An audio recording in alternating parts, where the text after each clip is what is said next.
Salut à tous. Je voulais vous montrer quelque chose, la façon dont je copie les pièces, en fin de compte, pour la CNC. Donc là, aujourd'hui, j'ai cette pièce-là que je voudrais reproduire parce qu'elle est usée, elle est bouffée, quoi, donc voilà. Et il la donne pas chez Phoenix, hein, vous pouvez me croire. Donc Phoenix, c'est une petite voiture 1/10 Pancart que je roule toute l'année quasiment, hein, en mousse, un pneu mousse. Et j'achète cette pièce-là de temps en temps parce qu'elle est usée. Voilà, mon châssis est peut-être mal réglé, hein. C'est une pièce qui est articulée, hein. Donc quand le châssis descend, en fin de compte, cette pièce-là, elle a tendance à racler un petit peu. Donc je voulais la refaire. Donc je vais vous montrer comment je fais. C'est un peu, voilà, c'est un peu, je fais ça là-bas comme je te pousse, hein. Mais ça marche bien et ça me va bien. Donc j'ai mis de la pâte à fixe dans les fraisages ici pour avoir des trous, que le scanner il voit correctement les trous. Parce que ça, j'avais un peu le problème avec les trous. Il me faisait des trous patates. Vous verrez après. Et je vais vous montrer ça. Donc l'idée, donc, c'est de reproduire cette pièce, la découper dans du carbone de 2,5. Du coup, je l'ai commandé parce qu'évidemment, j'ai du 3, du 2, du 4, mais pas de 2,5. J'ai commandé une plaque de 2,5. Donc je ferai ça cette semaine. Je vous montrerai les résultats. Donc on va passer sur le PC et puis je vais vous montrer un petit peu comment je fais, où je me gourre, enfin où je me gourre pas, ou enfin voilà un peu ce qui se passe quand on veut faire ça avec les logiciels que j'utilise moi. Il y en a d'autres, hein, évidemment, et des gens qui sont bien plus pointus que moi, donc il faut prendre ça de loin, mais ça vous donnera quand même déjà une idée de l'ensemble des choses, quoi. Voilà. Allez, à tout de suite pour voir ça.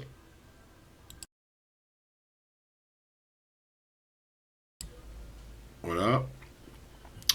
Donc, j'ai numérisé mon fichier que je vais importer. Alors là, je suis dans le logiciel du graveur à laser. En fin de compte, je suis dans le logiciel du graveur à laser qui est bien pratique parce que du coup, là, j'ai ma pièce ici. Et elle est en mode dessin, hein. Pour l'instant, c'est juste un scan en fin de compte d'imprimante. Donc là, on voit que j'ai mis la pâte à fixe dans les trous, ce qui fait que mes trous sont moins bizarres. Voilà. Donc c'est pas trop mal pour moi.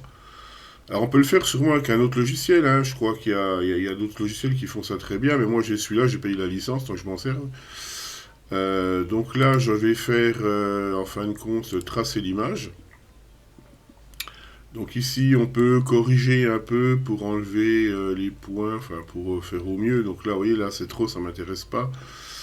Donc je vais prendre ce qui est le mieux, le moins pire, en fin de compte. Ce qui est le moins pire, je pense que c'est ça. Je fais OK. Donc là, j'ai vectorisé ma pièce. On a déjà une pièce. Voilà. Donc elle est pas mal. Donc là, je vais la dissocier. En fait, je vais dissocier tous les éléments. Hop. Donc là, chaque élément est indépendant. Donc vous voyez, mes trous, ce que je vous dis, sont un petit peu patates, c'est pas terrible. Donc moi, ce que je fais, je prends l'outil ellipse, je fais un cercle, je lui dis ce cercle qui fait 3 mm. Hop, alors j'enlève le cadenas, je mets aussi ici 3 mm pour avoir un trou rond, c'est important. Je reverrouille. Voilà, donc ça je le place. Du coup je le place sur mon chiquiqui là, vous voyez. Voilà, donc là je suis pas mal, je pense que je suis bien. Et maintenant je peux en fin de compte supprimer ce qu'il y a à l'intérieur là. Donc ça c'est des merdouilleries. Alors là il faut que je me remette en mode comme ça, sinon je vais faire plein de ronds. Alors je peux supprimer toutes ces merdouilleries là. Hop, hop, hop, hop, hop. Donc là, je renettoie un petit peu ma pièce. Hein, alors ça peut être de la poussière, hein, qu'on voit, etc., hein. Il peut y avoir un tas de petites merdouilles itinérantes à la numérisation. On a un petit peu à droite à gauche. Alors, si je les enlève pas, c'est pas trop gênant, ça apparaîtra pas nécessairement. Ça apparaîtra pas nécessairement à la fin, quoi. Donc là, ce que je fais, je prends mon trou ici, je fais copier, hop, et je fais coller.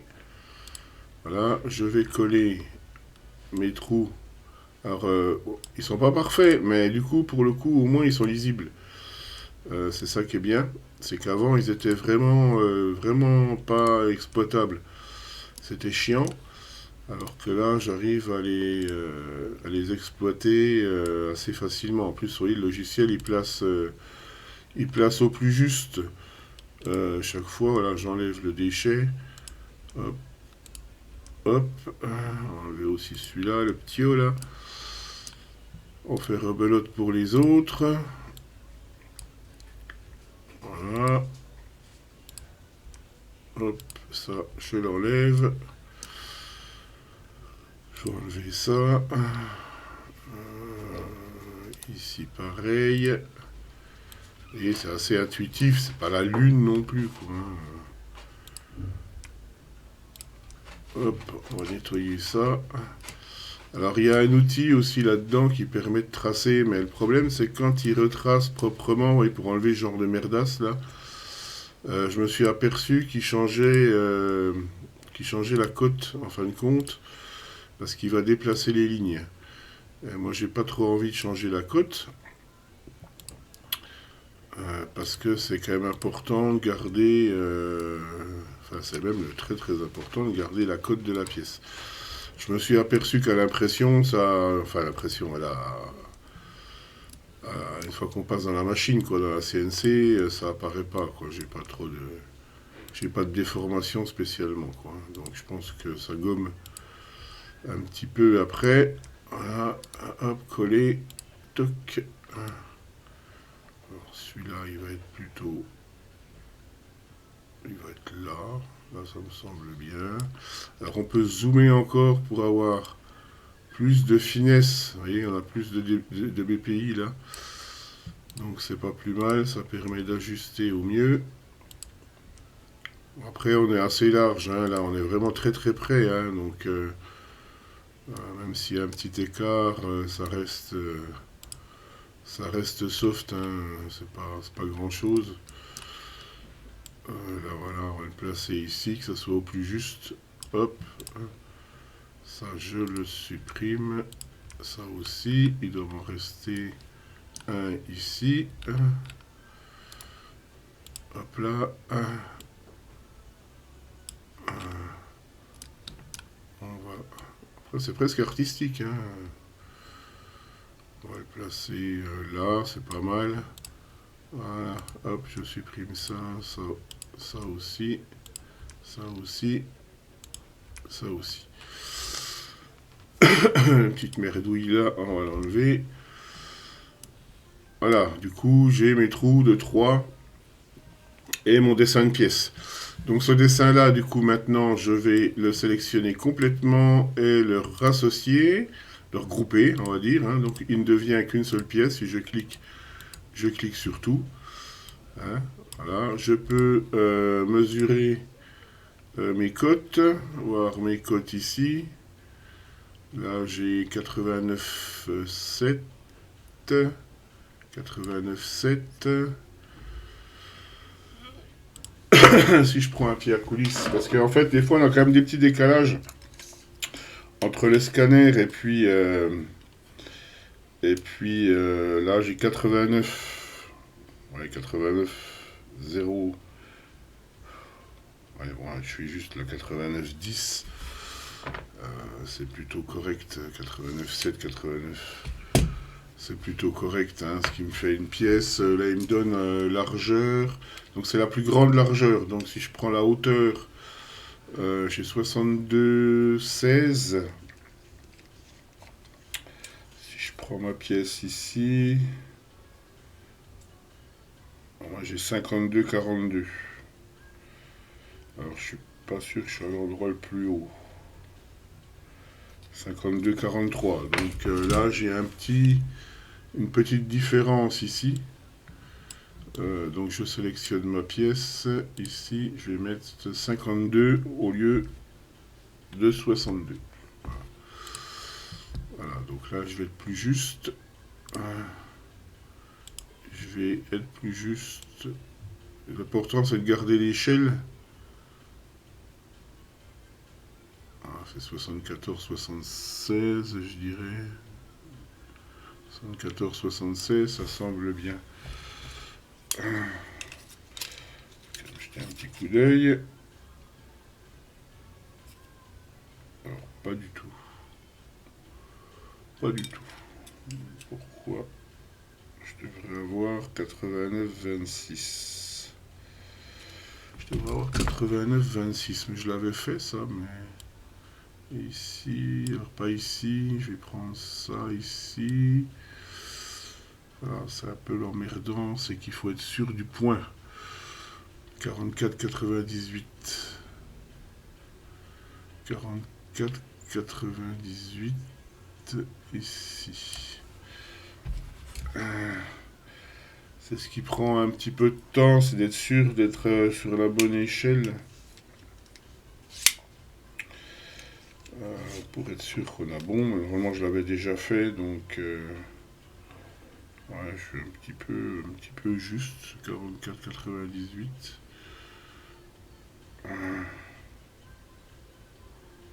J'ai 52. Donc je vais remettre, je crois que c'était pas une bonne idée d'avoir enlevé mon millimètre, là il était bien en fait je pense. Parce qu'en fait ça dépend où il le prend. Donc, je vais remettre, hop, mon 62, qui était pas si mal. Donc ça une fois que c'est fait, je l'enregistre en SVG. Hein, donc c'est un fichier que j'avais déjà fait, hein, donc précédemment, donc des CNC, modélisme, Phoenix. Alors il n'est pas là parce que je ne l'ai pas enregistré là évidemment. Je l'ai enregistré là. Voilà, donc ça c'est la pièce. C'est la même chose, hein, c'est ce que je viens de faire. Hein. Sauf que là j'avais plus affiné les... Quoique je suis dans les clous. Hein. Mes pièces. Donc une fois que j'ai fait ça, que je l'ai enregistré en SVG, j'ai plus besoin de ce logiciel-là. Ça, je peux le fermer. Et j'utilise ce fichier Esclam pour être précis. Voilà. Où je vais, en fin de compte, ouvrir mon fichier, mon SVG. Par contre, oui, il me demande la cote. Alors, je ne l'ai pas en tête. 122. Oui, bon, c'est pas grave. Je l'ai dans un autre, je vais mettre 122. Donc, c'est pas 122. C'est 175 quelque chose. Si, 122. 64. Alors, on va mettre tout de suite 122,64. Ok. Donc là, voilà ma pièce. Donc ça, c'est la pièce qu'on a précédemment travaillée. C'est la pièce qu'on a précédemment travaillée. Donc maintenant, je vais indiquer ce que je vais faire à la machine, en fin de compte, avec cette pièce. Donc dans un premier temps, je vais faire deux fichiers. Un fichier de découpe et un fichier de trou. Donc ce que je vais faire, c'est que le fichier on va faire extérieur, intérieur déjà en premier. Donc je choisis ma fraise qui va être une fraise pour le coup de 1 mm. Ça va être la fraise de 1 parce que ça me fait moins de déchets de faire des contours avec une fraise de 1. Donc là je prends l'intérieur. Je dis que je veux descendre. Donc je sais que mon épaisseur ça va être 2,5. Donc je vais descendre un petit peu plus bas que 2,5 pour pas être trop haut en fin de compte. Et comme je mets un petit peu de bois en dessous, ça me permet d'avoir une finition propre dans le bas. Si je mets 2,5 tout juste, s'il peut y avoir un petit écart et laisser une lèvre en fin de compte. Donc je vais mettre 2,60 par exemple. Ça me semble bien, 2,60. Donc là, il va descendre à 2,60 pour cette pièce-là. Maintenant, je vais lui dire que je ne veux pas que cette pièce-là, donc elle va rester pleine. Hein, évidemment, il va découper ici, à l'intérieur. Ce que je veux, c'est que alors j'ai fait une connerie. Je vais tout de suite y remédier. J'ai fait une connerie. J'ai pris extérieur, et moi, ce que je veux... Alors... Ah, oui. Alors... extérieur 2 supprimé. Et celui-là, supprimer. Donc j'ai fait une connerie, il faut prendre intérieur. Voilà. C'est la même chose, sauf que la fraise passe à l'intérieur au lieu de passer à l'extérieur du point. Et c'est pareil, 2,60. Voilà. Désolé, ça arrive. Maintenant, je veux dire que cette pièce-là, j'ai pas envie qu'elle se barre quand il l'aura découpée. Donc ici, j'ai l'option bride. Donc je vais créer deux brides. Une bride ici, une bride là, qui vont faire 0,3 mm. Donc c'est parfait. La bride permet de laisser un tout petit peu de matière, en fin de compte, qui va se découper très facilement. Hein. Il suffira pour l'enlever, ça sera très bien. Il n'y aura pas de souci. Maintenant, je vais faire mon extérieur. Donc je sélectionne, c'est bien parce que vous voyez, il sélectionne parfaitement l'extérieur. Normalement, voilà. Ici, je vais descendre pareil à 2,6. Je vais pas changer, ça reste la même chose. Et je vais aussi faire une bride pour pas que ma pièce se barre. Je vais en faire une là et une là. Ça n'a pas tellement d'importance, au moins ça elle tiendra. Je pourrais l'enlever facilement. Donc j'ai fait une bride, vous voyez ici, de 0,3 qui correspond à l'espace que j'ai laissé ici. Si je fais aperçu, alors je vais déjà déplacer mon 0 là parce que je trouve qu'il est un petit peu près. Je vais le mettre là, peut-être un petit peu plus bas. Voilà, mon 0, je vais le mettre là. C'est pas mal. Ça, c'est mon point de départ d'outil, en fin de compte. Ça, c'est quand je vais placer sur ma plaque de carbone, mon point de départ d'outil, je sais qu'il va être là. Donc, je vais le mettre dans le coin, en fin de compte, et puis ça partira sur la pièce. On peut faire autrement. Je pense qu'on peut prendre un point peut-être à l'intérieur pour vraiment... Mais bon, toute cette partie-là, il y aura du déchet, de toute façon, ici. Forcément par rapport à la plaque, hein, que je pourrais dessiner d'ailleurs, mais bon, on sait qu'elle va être là, hein, la plaque autour. Donc elle va venir ici, ma plaque, donc ça sera du déchet, ça sera du déchet, j'aurai du déchet ici aussi. Cette zone-là, en fin de compte, qui va être du déchet. Une fois qu'on a fait ça, c'est déjà pas mal, on peut faire aperçu. Donc là, j'ai un aperçu de mes découpes. Hein, on peut même le simuler, c'est assez balèze, ça va un petit peu vite, voilà, comme ça, toc toc toc toc. Il nous fait nos passages. Voilà, je ne vais pas vous le faire, hein, vous vous doutez un peu de l'idée, quoi. Comme je l'ai construit dans cet ordre-là, alors on peut changer l'ordre, mais je crois que là j'ai construit l'ordre pour déjà qu'il me fasse l'intérieur et après l'extérieur. Après, avec les brides, ça pose pas de problème, même si on avait déjà découpé ici et après ici, normalement la pièce elle bouge pas, quoi. Donc ça c'est cool, ma pièce elle est déjà prête. J'ai juste après l'enregistrer si je veux, puisque je vais la garder, et après je fais enregistrer programme CNC, et il va directement créer le programme CNC, à partir de ce que j'ai fait là. Là j'ai créé ma pièce de découpe. Maintenant si je veux, donc là je pourrais la rouvrir, donc là je vais supprimer ça. Maintenant je veux créer mes trous. Donc ici je vais choisir mon forêt de 3.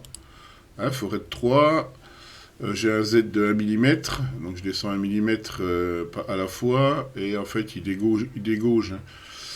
J'ai dit que je ne vais pas aller trop vite, donc 100 mm minute, c'est parfait, c'est pas trop violent pour faire les trous. Donc j'ai choisi l'outil percer, comme mes trous, alors il peut les trouver tout seul des fois ou pas. Donc je peux prendre cet outil ici qui est sympathique, c'est-à-dire que c'est du 3 points, je fais un point là, hop, j'ai mon trou. Je dis à mon trou que je veux qu'il fasse 2,60, puisqu'il n'y a pas de raison. Il pourrait faire un peu plus, puisque comme c'est un percement, je pourrais monter, je pourrais prendre peut-être même, pour être sûr, de déboucher en fin de compte, je pourrais même mettre 2... on va dire, alors, quand je veux, il veut pas, hein, je pourrais mettre 2, alors virgule, pardon, 2,80, non, j'ai toujours pas mis 2,80, 2,180, voilà, je peux dire que je veux un perçage de 2,80, et je peux le reproduire, en fin de compte, sur tous mes trous. Ici, on a encore des options, hein, les options de chanfrein, etc. Alors ça, je sais pas faire encore. Je voudrais bien faire les chanfreins, mais bon, je pense que de toute façon, c'est pas l'outil, c'est pas mon outil forêt. Il me faut un outil fraise à chanfreiner que je ferai juste après les trous, en fait. Donc je fais tous mes trous, donc je vais vous montrer déjà le fichier normalement trou qui est là. Alors c'est pas celui-là. Pourquoi il s'appelle trou? Il n'aurait pas dû s'appeler trou, donc j'ai merdé, je pouvais refaire mes trous. J'ai dû enregistrer sur trou ce qui n'était pas trou. Ouais, bon, tant pis. Donc je referai mes trous, voilà. Donc c'est pas le problème. Ça c'est bizarre, des fois. Oh, mais j'ai dû merder tout à l'heure quand j'ai enregistré. J'ai pas fait gaffe. J'ai pas fait gaffe en fait. J'ai dû enregistrer sur mon fichier trou. Bon, c'est pas très grave. Hein. De toute façon, on peut le faire rapidos. Hein. Les trous, c'est fastoche. Hein. Comme je vous ai montré. On prend percé. Hop, je prends mon outil comme ça. Je fais tac, tac, tac. Alors là, il fait pas du tout 3. Parce que j'ai pas pris forêt. Hop, forêt. C'est bien parce qu'on peut changer en cours de route, hein, évidemment. Hein. On n'est pas obligé de faire forcément tout dans la seconde. Hein. On peut changer d'outil, utiliser plusieurs outils, parce qu'on pourrait considérer que sur cette pièce, j'ai des trous de 3, des trous de 4, des trous de 5, toutes sortes de trous d'ailleurs. Donc ça, c'est exactement la même démarche. Là, je m'emmerde pas la vie, je fais du 3 points, donc je suis sûr que comme ça, je tombe juste. Hop, hop. Ah, il reste un ici. Ne demandez pas ce que c'est avec les petites flèches, j'en sais foutre rien. Les petites flèches partout, là, je sais pas ce que c'est. Voilà, j'ai fait ça. Je peux faire aperçu. Et comme j'ai pas donné, en fin de compte, j'ai pas donné de valeur à chaque trou, il me demande, en fin de compte, quelle est la profondeur souhaitée. Donc là, on va mettre 2,80. Voilà, il va m'appliquer 2,80 à tous les trous. C'est pas mal, en fait. Donc là, je vois mes perçages. Je vois mes perçages ici, donc c'est parfait. Je vois mes perçages. Je sais pas pourquoi ils sont jaunes. Ils devraient être bleus. Mais c'est parce que j'ai dû rentrer une valeur pour tous. Puisque si je fais ça, ouais, ils deviennent bleus. En fin de compte, quand c'est bleu, normalement c'est bon, quoi. Tant que c'est jaune, c'est qu'ils n'ont pas d'information. Ils n'ont pas d'information de profondeur. Enfin, le trou, en fin de compte, n'est pas complet. Mais c'est un peu tordu, hein, quand même. Hein, il faut. Là, je le fais parce que je filme, mais en réalité, il faut être un peu concentré sur ce qu'on fait. Voilà. Hop. Voilà, là, j'ai fait mes trous. Je vais sauvegarder mon projet sous. Alors, trou, hein, évidemment, cette fois. Enregistrer. Voulez-vous le remplacer? Oui. Et je vais exporter. Du coup, je vais enregistrer mon programme CNC qui s'appelle trou. Enregistrer. Remplacer, oui, parce que je l'avais déjà fait. Ok. Donc là, on a bon. Si maintenant je prends mon fichier, là, et que je le mets en fin de compte, je le simule dans la machine. Ah, il n'était pas ouvert. Je le simule dans la machine. En fin de compte, ça c'est le logiciel que j'ai sur la CNC. C'est le logiciel que j'ai sur la CNC. Hop, il est parti. Voilà. Du coup, je peux jeter un petit coup d'œil avant, de vérifier que tout soit OK. Donc là, on a bien nos trous. Hein, on les voit parce qu'il y a les petites tiges ici, hein, donc qui correspondent bien en fin de compte des perçages. Hop, en plusieurs fois, hein, ce que j'ai dit que je voulais faire. Je voulais dégauger un petit coup ma mèche. Parce que ça fait des beaux grands copeaux, hein, c'est chouette. Hop. Voilà, donc ça je peux simuler un petit coup avant de lancer dans la machine, donc que mon fichier est viable. Et ici j'ai mon G-code. Voilà. Esclam avait tendance à mettre du M10, M10 M11, donc ça je l'ai supprimé. C'est pour les machines qui ont qui Vous savez qui injecte du liquide de refroidissement, etc., qui ont une pompe, etc. Donc c'était incorporé et ça me faisait une merdouille. Donc là, je l'ai désactivé. Donc par défaut, mon G-code, là, il est... mon G-code, il est viable. Hein, si je fais pareil pour le fichier de découpe, du coup, ton trou, Félix, c'est celui-là. Voilà, là j'ai ma découpe avec mon origine ici. Hein. Là j'ai ma découpe, là on voit bien hein, la découpe, hein. Donc je peux pareil, je peux la simuler. Donc je pars bien faire le milieu en premier, je vois bien mes petits ponts que j'ai laissés, en fin de compte. Hein. Donc j'ai bien laissé mes petits trous, etc. Donc je fais une fraise de 1, donc elle est petite, hein, donc je fais quand même plusieurs passes. Je fais des passes de 0,3, hein, donc comme ça permet de pas trop forcer, ça me permet d'aller assez vite quand même, sans trop forcer sur la fraise. J'en ai cassé une en allant plus vite. C'est pas la peine. Avec les fraises plus grosses, on peut aller beaucoup plus vite. Mais plus la fraise est petite, plus il faut aller lentement, hein, évidemment. Par contre, ça me fait très peu de déchets et ça me fait une petite coupe. En fait, ça me fait pas beaucoup de, ça me fait pas beaucoup de traces. La trace fait 1 millimètre, hein, en fin de compte, autour de la pièce. Donc voilà pour un peu comment je fais le truc. Voilà, si ça vous a intéressé. Si vous avez des questions, n'hésitez pas à me demander, ça sera toujours avec plaisir. Et si vous avez mieux, n'hésitez pas non plus, parce que il n'y a pas de souci, hein, on peut toujours faire beaucoup mieux. Là, c'est très basique, hein, en fin de compte, il n'y a rien de compliqué, c'est une pièce plate, hein, donc il n'y a pas de forme géométrique, il n'y a rien de compliqué. Mais bon, ça me permet, ça a surtout l'avantage de, en fin de compte, refaire des pièces soi-même. C'est surtout ce qui m'intéressait à la base. C'était pas vraiment de faire de la conception pure, mais et je pourrais de toute façon modifier cette pièce si j'en avais envie. Puisque une fois qu'on a le fichier, je vous ai montré au départ, là, je vais refermer ça. Une fois que j'ai mon Lightburn là, l'avantage avec ça, c'est que il a, je crois que je peux l'ouvrir comme ça. Il a une option qui est sympathique, c'est qu'on peut utiliser ça. Faut que je sélectionne. Voilà. Et en fait, là, on a tous les petits points de la pièce, quoi. Que ça soit la pièce là, c'est pareil. Ça veut dire que je pourrais, en fin de compte, déformer ça si j'ai envie. Comme ça, ça veut dire que je peux faire, en fin de compte, ce que je veux avec ma pièce. Je peux rajouter, si j'ai envie, de rajouter des trucs.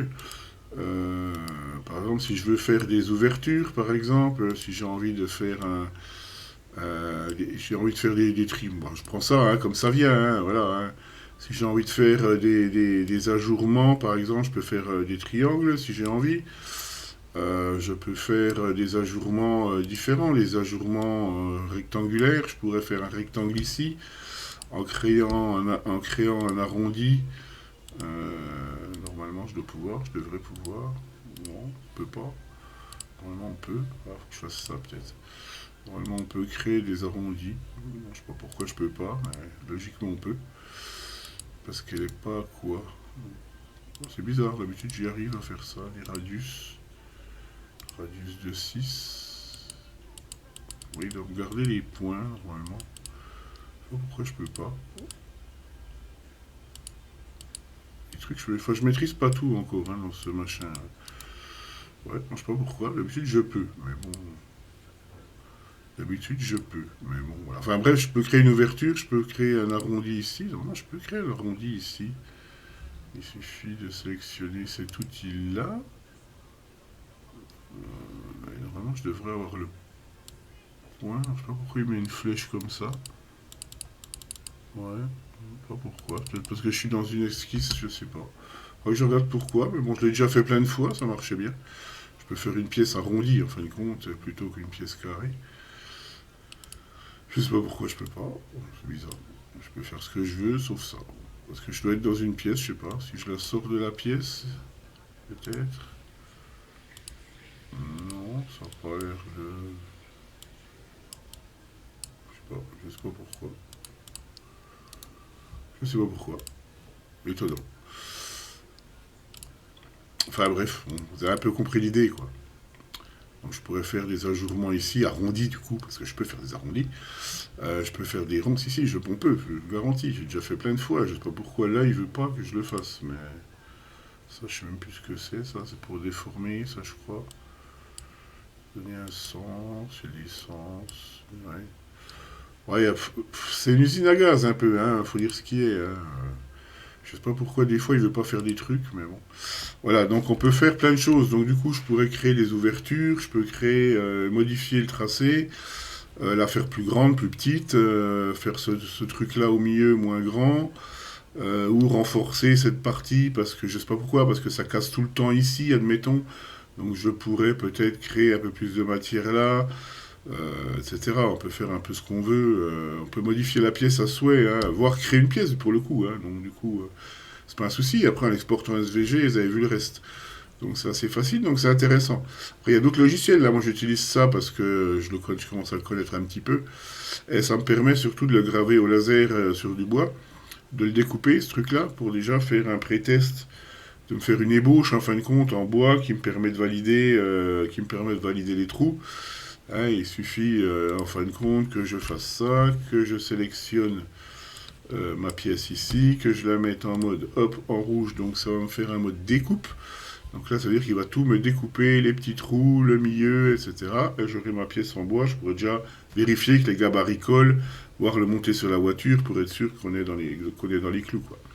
C'est quand même un petit plus, je trouve, ça évite de bousiller du carbone, puis de se dire après, je me suis gouré, quoi. Voilà, j'espère que ça vous a aidé. Hein, ça vous a donné un peu des idées. Vous avez vu, c'est pas si compliqué que ça. En plus, vous pouvez re-regarder la vidéo et voir aussi où je me gourre, etc. Et puis, ça vous permettra peut-être aussi à vous, par les temps qui courent, je pense que c'est pas con de pouvoir faire ces pièces soi-même. Surtout quand on a des véhicules, j'ai déjà dit, hein, mais quand on a des véhicules où on trouve plus les pièces, surtout, c'est bien de pouvoir en refaire, quoi, hein, ou de les recopier, ou de les modifier, ou de les adapter un peu à ce qu'on veut. Je trouve que c'est un énorme plus, surtout qu'une plaque de carbone, ça coûte pas la lune. Moi, je dû payer 29 euros.